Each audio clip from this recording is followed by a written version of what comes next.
The term system can be anything, either a desktop, laptop, or a tablet. When the term system hacking comes into play, it usually means the art of hacking a computer using some tools and techniques.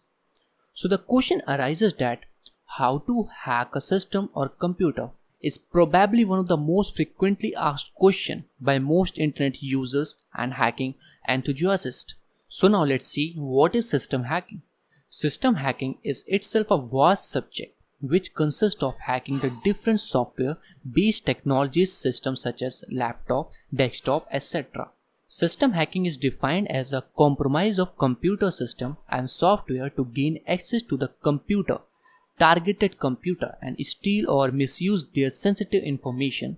Here the malicious hacker exploit the weakness in a computer system or network to gain unauthorized access to its data or take illegal advantage of it. Now let's see that how hackers perform system hacking. A hacker can hack the computer system because the hacker knows the actual work of computer system and software which is inside the system. For this, a hacker has information about the systems, networking, and knowledge of other areas related to computer science. Anyone which is using a computer and is connected to the internet is susceptible to the threat of malicious hackers. These online villains generally uses viruses, malwares, trojans, worms, phishing techniques, email spamming, social engineering, exploit operating system vulnerabilities or port vulnerabilities to get access to any victim system. So now the question arises that what can these hackers do using after compromising the system?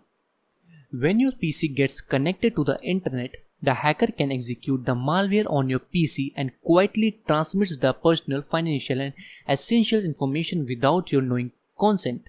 These hackers can blackmail the victim for the money by stealing their sensitive information from the computer, which you don't want to reveal.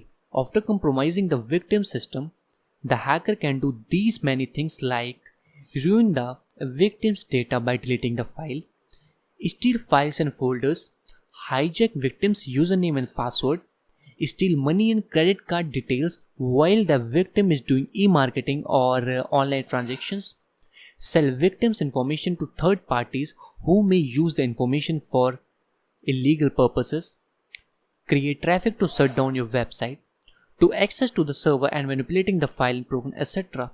So these many things hackers can do after compromising your system. So this is all about what is system hacking.